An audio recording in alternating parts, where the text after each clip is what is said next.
Have you ever thought about starting your own podcast? It's so easy with Anchor.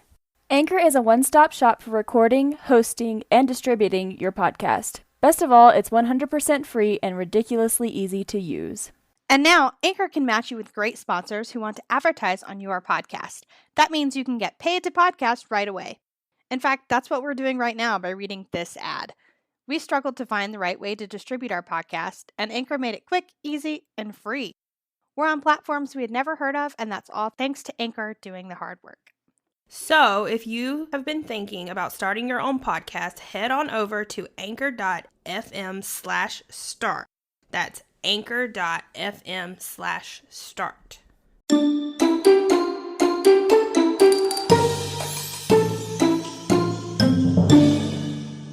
Jumbo, everyone. Welcome back to Spilling the Mad Tea, a podcast where four friends host a weekly unbirthday party to spill the tea on all things Disney.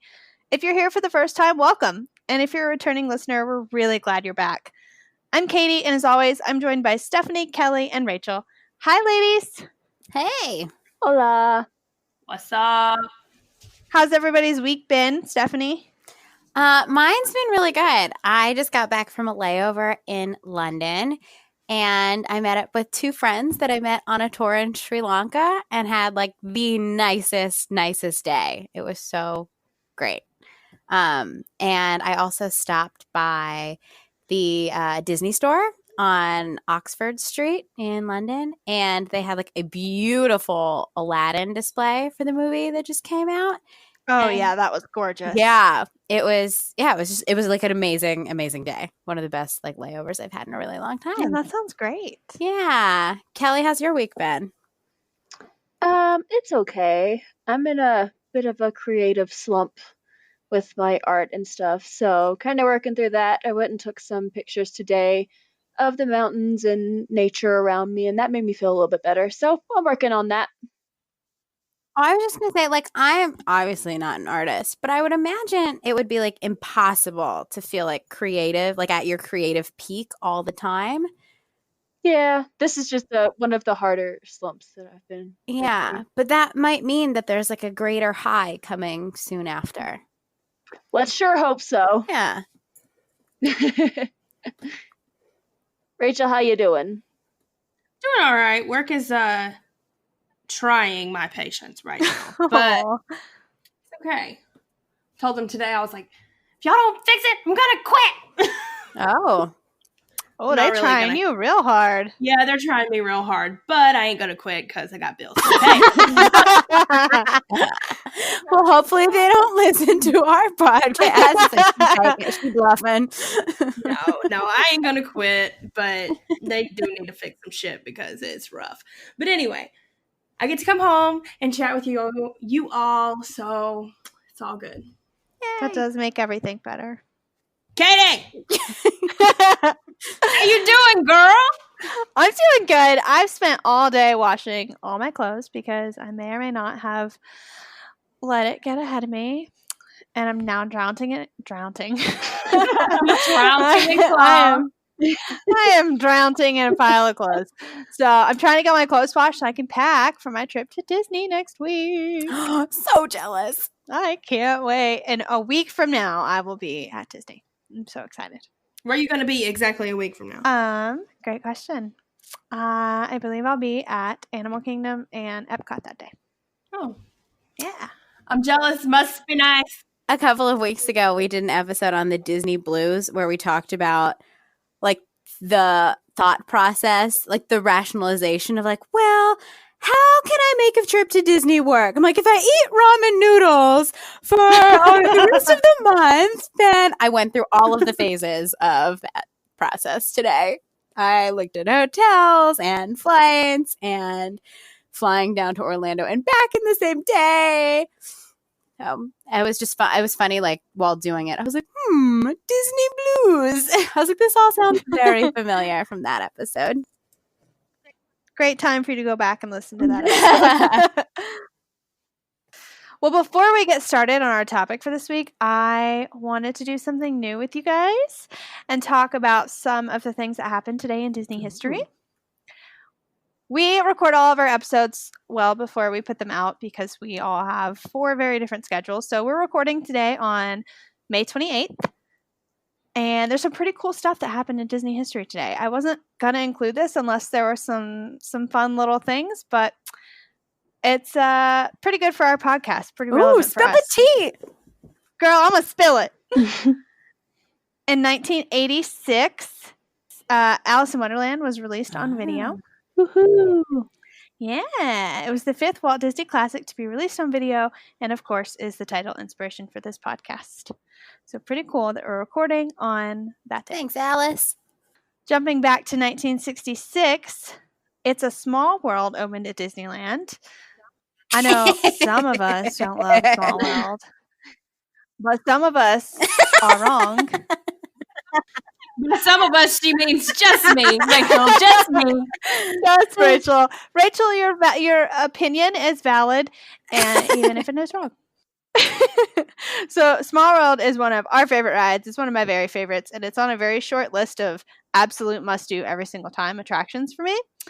Small World was another gem brought to you by the World's Fair and opened with almost 300 animated children, 300 toys, and 233 gallons of water. 1,000 gallons. And of course, the song, 233,000 gallons of water. And a couple of clowns. Yeah, and some clowns. And of course, the theme song that we all know and love as written by the Sherman Brothers. A special ceremony was held for the opening of the attraction and attended by Walt Disney himself. Waters from all over the world were poured into the moat of Small World during this opening ceremony, and it has become one of the most popular attractions worldwide and can be seen in almost all of the Disney resorts. Yay, Small World. Yeah, so I thought that was some pretty fun facts for May 28th in Disney history. All these facts are courtesy of thisdaydisneyhistory.com.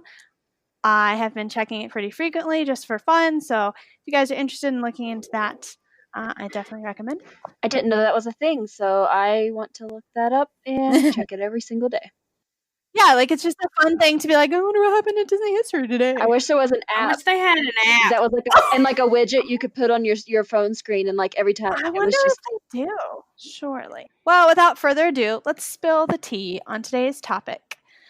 This week, we are dipping into the sugar bowl to bring you some tips and tricks to make your visit to Magic Kingdom sweeter. Whether you're a Disney expert or a first-time guest, we hope you guys will discover some awesome new ways to get the most out of your day at Magic Kingdom. So we're going to be talking a little bit about what to do at different points in your day at Magic Kingdom. Sometimes the best trips are spontaneous ones that have no planning whatsoever. Those are my personal favorite kind of trips. If you're more like a Stephanie, however, you know that a visit anywhere begins long before you arrive. So here are some of our best tips for setting up your day to be as magical as possible in the Magic Kingdom. First thing I like to look at is what time of year I'd like to go. You can use crowd calendars. You can find these online. There's a great way to help you plan what time of year you'd like to visit, or even just looking at whatever week you can go, what day is best for each park. Personally, I like to go to Magic Kingdom right when Food and Wine begins, since a large majority of people are going to be in Epcot, and Magic Kingdom's a little bit slower.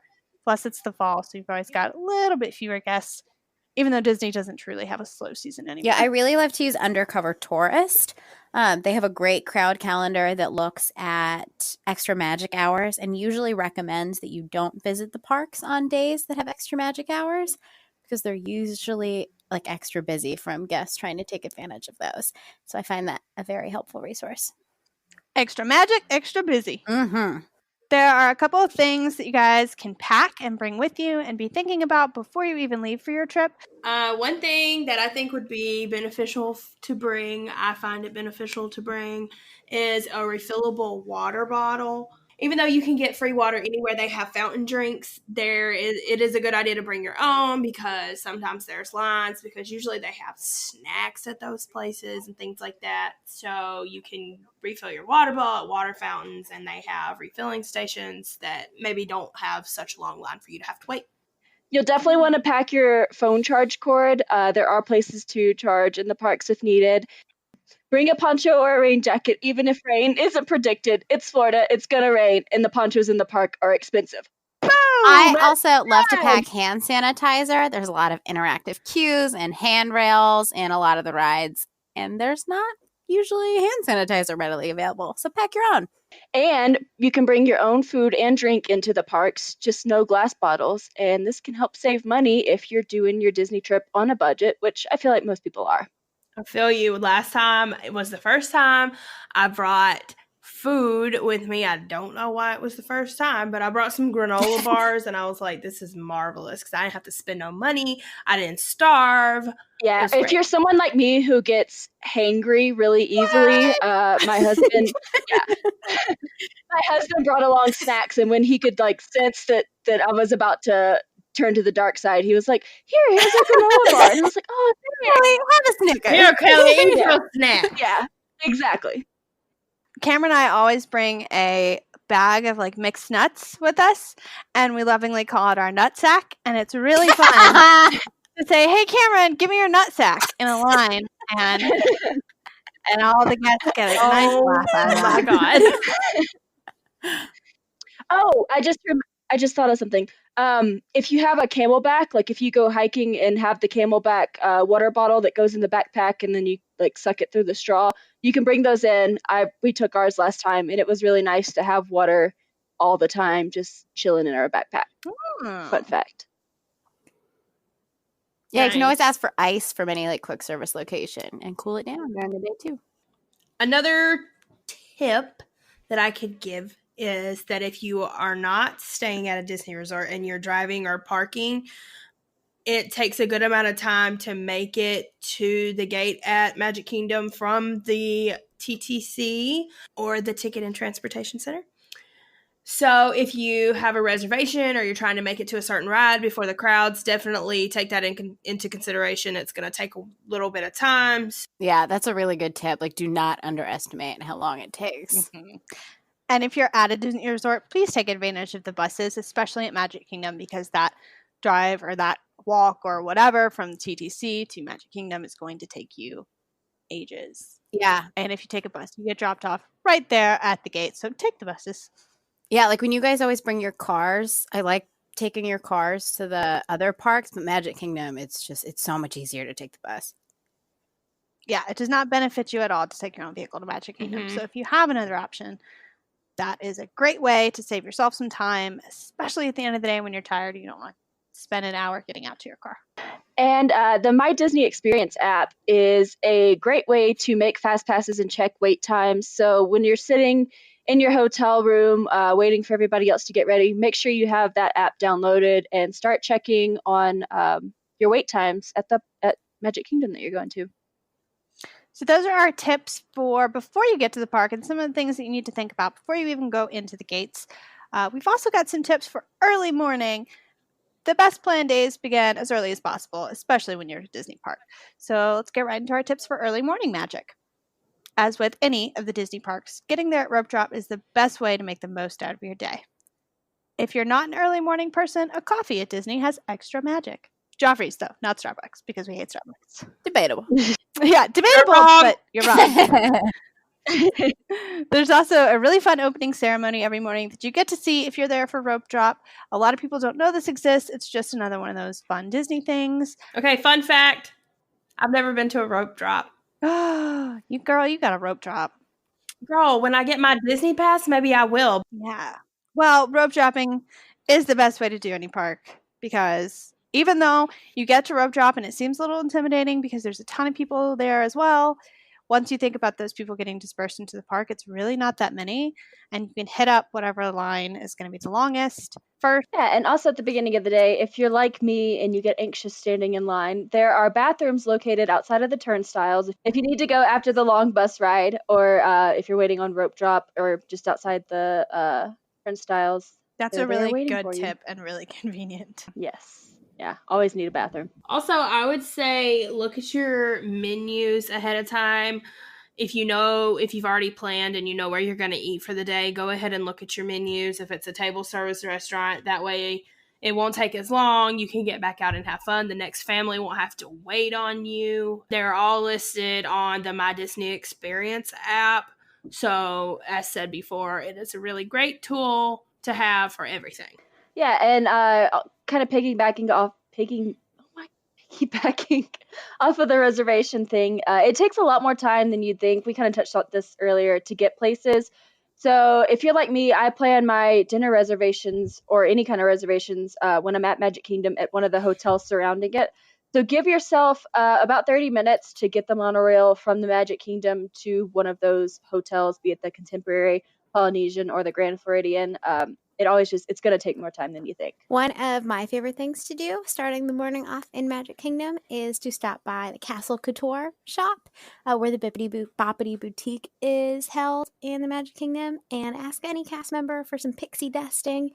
And they'll put a little sparkle in your hair that you can enjoy for the rest of the day. A little extra magic. You can also grab some Sorcerers of Magic Kingdom cards at the fire station when you come in. These are a great free souvenir. It's just a pack of cards with Disney characters on them. You can interact with different spots throughout the park. But even if you don't want to play the game that comes along with it, it's just a really cool free souvenir that you can get. And you can pick up a new pack every day of your trip. So it really adds up. And it's a great thing to bring home to somebody who didn't get to come. Or if you're just a collector, it's an awesome item to start collecting. For free is great. For free, yeah. Disney gives very few things out for free, but this is one of them, and it's a really great free perk. Yeah, there's also usually, if you actually do play the game, there's usually someone standing outside the fire station with a book of the cards, and you can go and trade with the cast members standing there if they have a card that you would like. Oh, that's really cool. I didn't know that. I want to play that. It's a really fun thing to do if you've got like a longer vacation and you need to just kind of like chill and not be in lines all day. Yeah, like the same way we talked about like pin trading is like a nice way to just kind of like take it slow around the park. This is also like on the same thread, I think. Yeah, I agree. There are some really great tips to make the most out of your day. One of them is just good ways to get around the park. Yeah, so if there is a huge crowd on Main Street, which most of the time there is, whether waiting for a parade or waiting for the fireworks or just because it's a Tuesday and there's 5,000 people at Magic Kingdom, on the left-hand side of Main Street, if you're looking at the castle, is the Emporium. And you can go through the Emporium, the entire Emporium, and Casey's Corner at the end, and just skip the whole crowd on Main Street. That whole entire left side of Main Street is connected through that store. So go through there. I mean, I always like to do it because I can get a hint at the merch that I want to buy later. But it's a good way to skip all the people that are on Main Street. And you'll come out close to the bridge that goes into Adventureland. Yeah, that's especially helpful if there's like a parade going through on Main Street and like everyone's sitting down on all the sidewalks and like the street is blocked off. The Emporium is clutch. Another great way to get around is in Frontierland. It can get congested at times. It's another place that the parade comes through.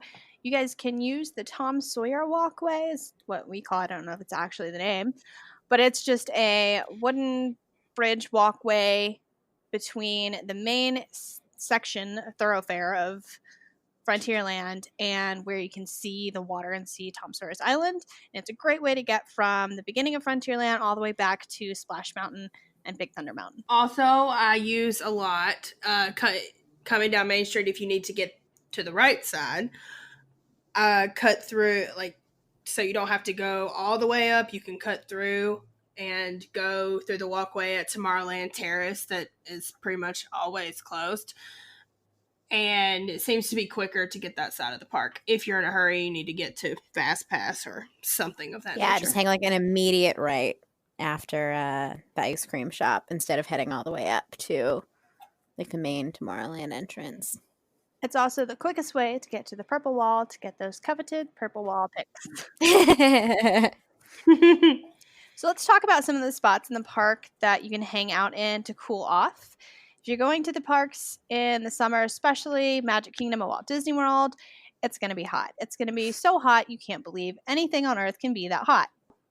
Cooling off is important, and knowing where to go to cool off is really important. There are several queues that are not outside at all, and you can enjoy the air conditioner for as long as you'd like while you're in that queue. One of the best ones, I think, is Space Mountain. It's almost always a pretty long wait. You're going to have to wait for it unless you have a fast pass no matter what. So if you don't mind waiting, go ahead and hop in that line. It's an indoor line. You can enjoy the AC. I think it's one of the best ways to cool off.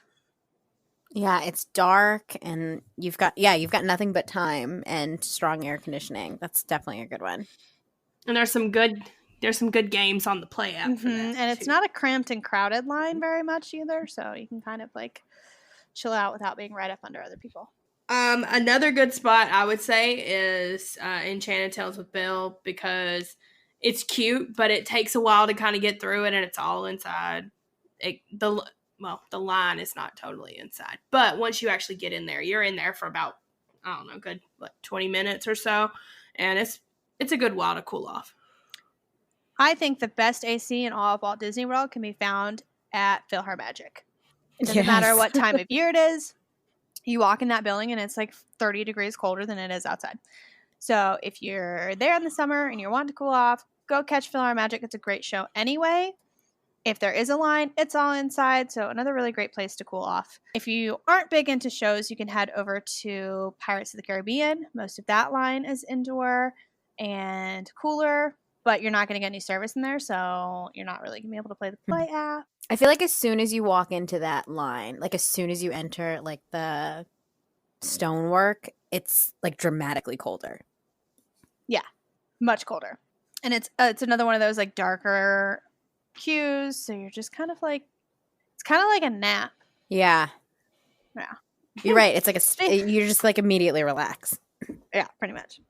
Speaking of naps, my favorite place to nap is at the Hall of Presidents. So it's another great place that you can cool off and even catch a nap because you can be sitting down for the duration of the show. And I have never had to really wait other than just for the next show to start. So that's a great place if you need to cool off immediately, head into the Hall of Presidents. Also, if you have any accidents, you can always go to the first aid station. It's close to Crystal Palace. If you need anything, they got you. It's free. They have water. They have Band-Aids. It's inside. Go. It's also a great place to go to cool down because that's going to be the place that doesn't want you to have a heat stroke most. So, like, if you look like you're on the verge of being in danger, they're going to make sure to take care of you really quickly. I would also say avoid quick services during the hottest part of the day because it's also lunchtime. So even though the quick services are going to be air conditioned, it's not likely that you're going to find a place to sit down, and it's going to be crazy busy in there. That, however, does not apply to the table services. If you can get a reservation for table service at Magic Kingdom, I would get one for lunch rather than dinner and hang out and cool off during the hottest part of the day. That's a great idea. Mm-hmm. And then during dinner time, when other people are hopping over to reservations, you can get in line for some of the longer attractions, and the sun's gone down. It's not going to be quite as hot. Yeah, that is a good tip because on our last trip, we had a lunch reservation at the Diamond Horseshoe, and it was fantastic. Yeah, lunch reservations at Magic Kingdom are definitely my favorite time to get a reservation. Speaking of being able to get in lines during dinner time, we've got a couple of tips for you guys for attractions. This is usually what people who aren't very familiar with Disney ask me most about, is how to get the shortest wait for rides, how to work the My Disney Experience app, and work the Fast Pass system. So we've got a couple of tips for you guys for that. One of my favorite attractions is Tom Sawyer's Island. I would say do that early in the day. It is going to close before dark. It is very easy to lose track of time, and then you will miss the last boat over to Tom Sawyer Island. It's also really cool to explore it early in the day when there's fewer guests, and you can kind of take your time and not worry about bumping into somebody's kid every time you turn a corner. Going off of like Fast Pass tips, one of my favorite Fast Pass kiosks to use when my phone is dead, because I've been on it making Fast Passes and checking wait times all day, is next to PhilharMagic. And I feel like there's never really a line for these because they're kind of like tucked in under the awning by a show that not a lot of people go to. And so especially for Fantasyland, when all of those rides are fairly close together. One time me and Katie were on a trip and we had gone through our first 3 Fast Passes and we're like, okay, we can make another one. So we made one for Small World, wrote it, then ran back to the kiosk, made one for Peter Pan, wrote it, ran over to the kiosk, made one for Little Mermaid, wrote it, and like kept going back and forth to his kiosk. And it was so efficient. It was really, really useful for us. Speaking of ride queues, the worst lines to wait in my opinion, are going to be Splash Mountain, Jungle Cruise, and Big Thunder Mountain. I like Thunder Mountain ever since they made it interactive. I don't like it just because I feel like it's very hot in there. It's not an area you can cool off very well because not only is it not indoors, it's outside, but it's also covered so you don't get airflow very well. That's true. It does get a little stuffy. So I think it's the worst one to wait in. Yeah, if it gets, I don't like Thunder Mountain's queue because I feel like I can never see the end of it until you're like right there at it. It feels like it just goes on and on and on because it snakes through all of the new interactive stuff. And oh god, yeah, I don't like waiting for Thunder yeah, Mountain, and it's hot. that's my number one attraction in Magic Kingdom that I do not want to have to wait in a very long line for. Oh, so that one I'm always like, yeah, I could do 40 minutes in that line. Oh no. No. I'm Mm-mm. like 15. Okay, I can do 15. Any more than that, I would rather not. I just feel like I'm always moving. I feel like I wait there like I feel like I stand still the longest in Thunder Mountain. And it's so cramped in there. There's so many people. Yeah, I don't like it. Yeah. So I'd definitely say get fast passes for those 3 rides if you can, because they're going to be the worst lines to wait in. They're either cramped or just very long or in the sun and very hot. So those are my top 3 to try and grab those fast passes for. If you don't grab a fast pass for Small World, one of my favorite tips is to go to the left. I know sometimes like they have, I think the right side is usually designated for fast pass, but sometimes if they're not too busy, they'll kind of like meet in the middle towards the end and you get to pick left side or right side. But if you pick the left side, you get on the boat that's in front and the line isn't as long. So you get to cut like 20 people. Stay to the left in Small World. That's a great tip. Yeah. And like I think there's some kind of psychological thing that most people pick the right to go towards because most people are right-handed, and so everybody just goes to the right. So yeah, so go to the left. I was going to mention that in Tower of Terror, when you can choose to go to the left or the right, go to the left. It looks like a longer line, but usually it's shorter to go to. But we're not in Hollywood Studios right now, so I'll save that tip for then. Also, while we're talking about lines and waiting, if given the chance, I always go through the extended interactive queue at Haunted Mansion. For me, this is one of like the most magical little features of the Magic Kingdom. I just really love it. Even if I have to wait an extra like 10 minutes to get on the ride, I'm going to go through the interactive queue because for me, it's worth it. It's a little extra fun. I think it is the best interactive queue there, and even though it's a lot of touching stuff, somehow I don't feel as dirty. And I like finding the wedding ring. I won't tell you where it's at because you'll have to find it yourself. But there is a wedding ring in the concrete somewhere in the interactive queue. And then if you find it and you want to look up the supposed story about that, that's fun to do too. So other than rides, another thing you can spend your time doing is catching the parades. I am often trying to cram way too much into one day and I'm usually running late for a parade.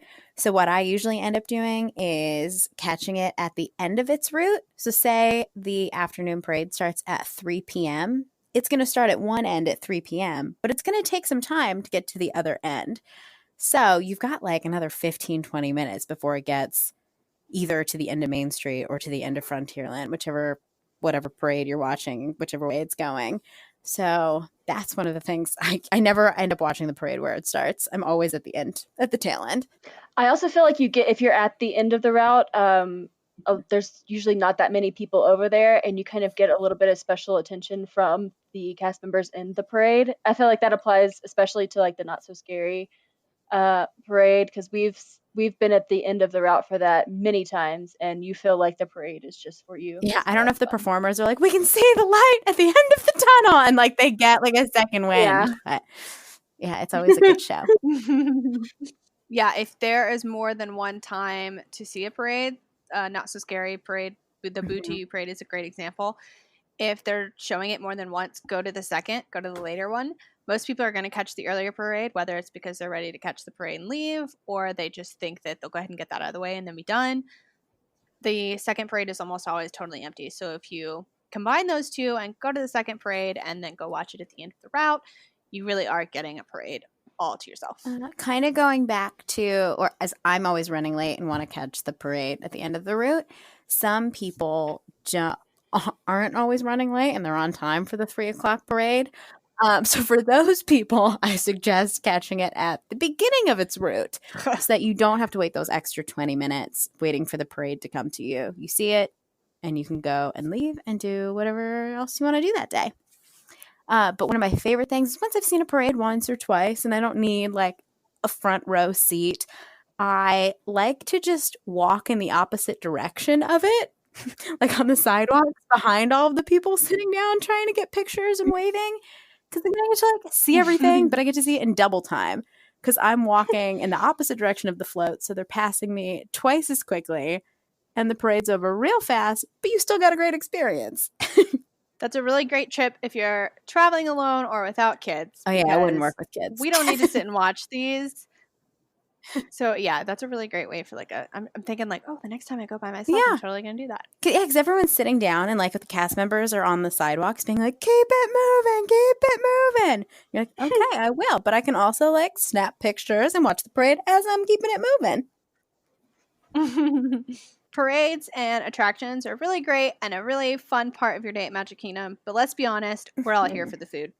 So let's talk about some of our tips for the restaurants at Magic So Kingdom. one of my new favorite things to do is to get a reservation at Skipper Canteen, or I guess any of the table service restaurants. But that one is my favorite right now at Magic Kingdom. And they serve alcohol. So while you can't get an alcoholic beverage or an adult beverage, like at any quick service or any stands in the Magic Kingdom, you can get a glass of wine or a cocktail or a beer at a sit-down restaurant. And along with getting like out of the heat and getting into a cool spot, getting out of the rain, you get a nice drink. So I like taking time to do a table reservation. Even if I don't want to order like a full entree, go in for a drink and an appetizer, put your feet up, and then head back out into the park. Clever. Mm-hmm. And technically, your limit is 2 drinks per guest, but at most of these restaurants, as long as you're not getting belligerent drunk, they'll let you have a couple. Oh, I didn't know that. Specifically, Skipper Canteen. I don't know if this just happened to be our server on that trip, but I think I had like 3 or 4 drinks. Good to know. If I could give one tip of advice about a restaurant, the main one would be, because it's still so relevant even after it's been around for so long, is that if you want to eat at the Be Our Guest restaurant, you better plan like way ahead. As early as it'll let you reserve for the restaurant, do it. Like, don't wait. Don't be like, oh, I'll do it next week, because you won't get anything. But do they still do quick service for lunch? Yeah, but I think it's reservation too. Yeah, I think you even pretty for much have quick to have service. because they do breakfast as well. I think you pretty much have to have a reservation for any time you Yep. want to eat at Be Our Guest. Oh, I didn't know that. Yeah, I think it's because it was so popular and it hasn't slowed down since they opened it. Okay, so make a reservation. You can always cancel it if you decide you don't want to go, but book it early. Yeah. True. Yeah, I don't know if any of you went when their lunch was like first come first serve. Those lines were insane. It wasn't for a lack of organization. It was organized very, Right. very well. It was super efficient. It was just so many people were going, well, I couldn't get a reservation, so I'm going to go At eat lunch when it's, like a free-for-all. And it was You waited fantastic. so long. I have a lot of tips for food, y'all. Personally, I've had the experience that every single time I've ever been in Pinocchio's, I don't know if it's because of the times I go, but if you need a break from humans and just to like take some time, it's a good place to go. But it's a huge building and there are a lot of convenient outlets for charging all of your electronics. And I will also say, if you are looking for a cream cheese Mickey pretzel that so few and far between, I feel like, they are available at the launching pad. I used to always get them on the streets of America. That's no more. So I found it, and this is something I would want to know. So Yeah, those are Yes. fantastic. They move them. I feel like they move them every time we're there, but they have been at the lunching pad for a while. So don't cheat yourself out of that. That is probably one of the best tips we can offer you. Don't get a regular Mickey pretzel. It's not worth it. Get a cream cheese filled pretzel. Unless you're allergic to dairy. Sorry, Kelly. I mean, they're sure. not that good. They're yeah. No, you're not missing anything. she's lying to you. So once you've had your fill of attractions and your belly is full with cream cheese or regular pretzels, it might be time for the fireworks. And when I worked a couple of firework shifts, in my college program, and they used to tell us to like tell all the guests to like go stand in the streets, mainly to like keep the sidewalks clear. And they used to tell us, be like, tell them it's the best place to like watch the fireworks. And it sounded like a lie, but it really is. Like, it sounds like people are just trying to get you out of the way, but like on Main Street and in the hub is the best place to watch the fireworks. There's a bunch of guidebooks that will tell you like, oh, you can see them from Fantasyland. You're not getting the full experience. Go to Main Street. It's gonna be crowded. It's gonna be rough, but it's gonna be worth it once you see those fireworks go off and the projections on the castle. I say my favorite thing to do is get up close to the castle. I just feel totally immersed in the magic, and like you forget where you are, you forget who you're with, and it's really, really cool. I forget where I read this or heard this, but the fireworks are meant to be watched from a bench that sits on top of the train station. So like they are meant to be seen from in front of the castle. So yeah, definitely don't try to see them from a different area of the park. Now, if you don't care too much about fireworks, yes, if you watch them from a different land, you're going to still see fireworks, and then you're not going to be caught up in the crowd. But if you're there to see the fireworks and you're interested in the fireworks, Main Street is the only place to watch them. Do it right. Do it right. But if you're trying to avoid crowds, get up as close to the castle as possible, because everybody's going to be going in the opposite direction when the fireworks are over to leave the park, and you can just head off to whatever land you'd like to go to, and you can skip most of those crowds. Yeah, and for those special ticketed events like Mickey's Not So Scary Halloween Party and Mickey's Very Merry Christmas Party, those parties usually have special fireworks, parades, and different things you can walk around and do, but they've gotten to be quite expensive for what they are. The parties are like only a few hours long, and you're paying sometimes like $100 per ticket for these things. So if that doesn't fit in your budget, but you still want to see some part of the party, if you head over to the Polynesian beach on the nights that those parties are going on, you can watch the fireworks from that beach without paying for that extra. And they even pump the music through speakers there too, so you can follow along with what's going on. Oh yeah. I wouldn't watch the fireworks without the music, but luckily you can do that there. And for the special party fireworks, they actually do perimeter fireworks around Magic Kingdom, not just behind the castle. So I actually think it's a better show from the Polynesian because you get to see those perimeter fireworks from a farther distance, and they look so much cooler. I agree. And while you're sitting on the Polynesian beach, you might also catch the electrical water pageant. Yeah, that's really cute. It's been there. We talked about this in one of our previous episodes. It's been there since 1971, so it's original to Walt Disney World, and it's just a really cute little water pageant with little light up floats and music. It's really cute. I've already said it's cute, but I'm saying it again. It's really cute. It's cute.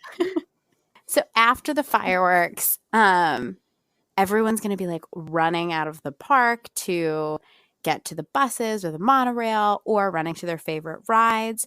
That's one of my favorite times to go to the Emporium. So the Emporium stays open after the park technically closes.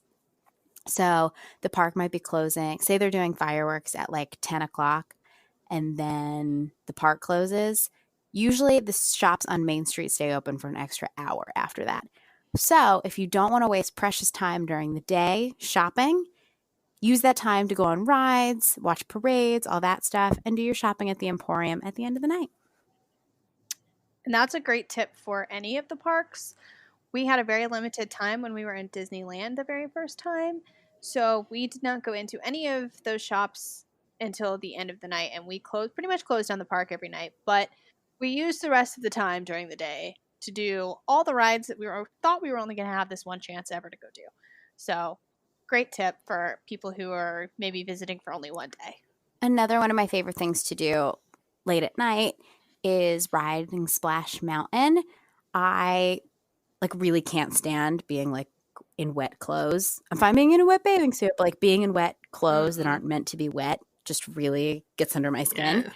So if I'm gonna do it and I'm gonna get wet, I'd rather do it at the end of the night and then run to my bus and go change at my hotel room. That's my tip for when to do Splash Mountain.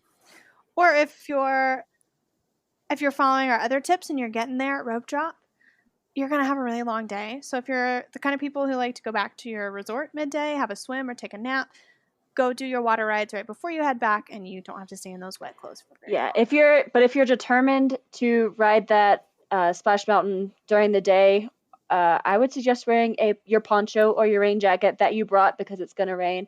Wear that on the ride. I wear some kind of protective rain gear on Splash Mountain every time that I ride it. And I'm kind of surprised by how many people are like, what? You're wearing that? You can do that? Like, yeah, you can wear your rain jacket or poncho on the ride. I guess people don't put that two and two together that, yeah, you're going to get wet. So why not protect yourself from that? And usually I have like a book bag or a bag or something with stuff in it that I don't want to get wet. So I'll put the jacket on over the book bag and you're good to go. Like, I don't mind getting wet, like on a really hot day. Like, I don't mind getting a little wet. But like, you see these people who get like soaked to their bone, and that just doesn't seem like fun to me. Yeah.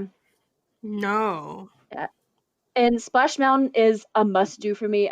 It's one of my favorite rides in Magic Kingdom, so I have to do it every single time that I'm in the park because it's so much fun, and the story and all the characters and all the animatronics in that ride are so well done that I have to ride it. So I'm just going to prepare myself and go have a great time and worry about drying off later if need be. Well, if you've ridden Splash Mountain and you're soaking wet and you're ready to head home, but there's still some things that you need to get done, that time is the best time to do the Fantasyland rides, especially if it's extra magic hours, except, of course, Mine Train, because it's always terrible. But a lot of the smaller kids are going to be back in the resorts because they're just not made to hang out that late. And locals will have already left for the day, so it does kind of calm down at the end of the night. And it's a really good time to ride the things that you didn't have a chance to ride. It's also a really good time to get castle pictures. I would say wait until very late after the park is technically closed, closer to that end of that 1 hour mark when all the shops are starting to get ready to close. The park's going to be pretty much empty, and the people who are in the park are going to be in most of the merchandise shops, and it's a really good time to get pictures in front of the castle. These make the best guest-free pictures. And then you can take a bus back to your resort when it's a little bit calmer because all those firework guests have already gotten a bus back, and you're not going to have to wait. I think the Photo Pass people stay out on Main Street pretty late too. Mm-hmm, and they do. There's not like guests like lining up to get their castle pictures like they are in the middle, like in the middle of the morning, in the middle of the day or the morning. Sorry. And so they spend more time with you to make sure you get like a really great castle picture. Yeah, if you're wanting to do something like kind of different than the normal, like they're willing to spend more time with you trying to get the perfect shot at the end of the night. Yeah, you don't feel as rushed. Yeah. But if you insist on leaving after the fireworks and getting back to your resort as quick as possible, if you have to get back to your car, you can take a resort monorail to the TTC. The lines at the monorail end up being outrageous, especially the one that takes you directly to Ticket and Transportation. So you can hop on the resort monorail, which usually has half the wait to get in the monorail, a little bit longer to get to the TTC, but you do get there quicker than waiting in that line for that TTC monorail. And on a much less crowded monorail. Much, much less. Yeah, so with all these tips and tricks and for your day, I kind of just want to finish out by saying don't get too wrapped up in having everything perfect and planned out. Most of the magic and most of the happy moments of your day happen when there's nothing planned, when you catch some kind of random magical moment. So keep your eye out for that and don't have your nose pressed to the phone trying to fix your fast passes or or look at wait times. Enjoy the people you're with and enjoy the time you have at the most magical place on earth. Said. Best. I'm pretty sure that's the best tip we gave. And that's our number one tip. We can only tell you one. Thanks, everybody, for joining our birthday party today. We hoped you learned some great ways to make the most out of your day at Magic Kingdom. I think Stacy would be proud of us. Oh, yeah. Are there any tips that you guys wouldn't have thought about? What tips did we miss that we should have included? Let us know. Send us a sign from somewhere beyond. Follow us on Instagram at SpillingTheMadTea. Tweet us all your best tips at SpillingMadTea. Like us on Facebook at Spilling the And you Mad can email Tea. us anything that we missed in this podcast, and we'll be sure to include it on the next one. Wait, did you hit? spillingthemadtea@gmail.com. Can you hear me? Bye-bye now.